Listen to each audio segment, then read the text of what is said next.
I invite every person, I invite every woman here, every non-Muslim woman here, to stand to the side when we leave here and talk to a Muslim lady.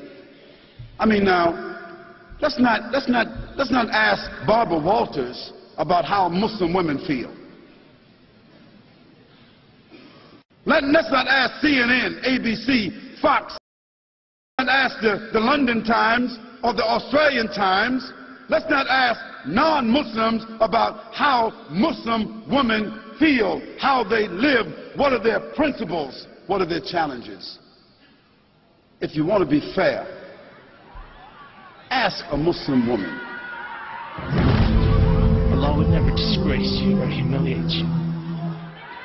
That there is no one on this earth more beautiful than a Muslim woman. One who comes close to that. The first person to accept Islam was a woman, Khadija radiallahu anha.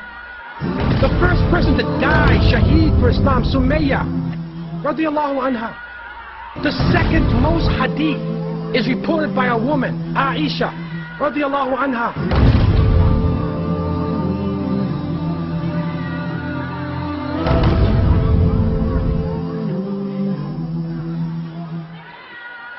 Khaliful Mushrikeen, the opposite, the disbelievers.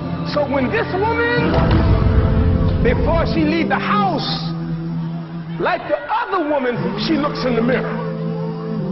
But they're looking in the mirror for something different. When the woman in the street look in the mirror, she looking to make sure she has the best style. She looks good. She can attract a man. But this woman, when she look in the mirror, she's dressed appropriately. Make sure that Allah's pleased with her. Make sure she's covered. So when she go out in the street, then she covered to please Allah subhanahu wa ta'ala. When she does that, she's beautiful. Opposite. Opposite.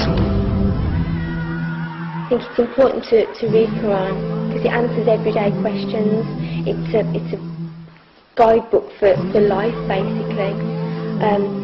In the way it's written, the miracle in itself. I mean, for example, in one of the surahs it says about the fetus being like a leech-like cloth. I mean, how 1400 years ago, how is that going to be known? I mean, scientists have only recently just been able to prove things like that with advanced technology. So it's just amazing the way it's written, and it's the true word of Allah. So, you know, it's the best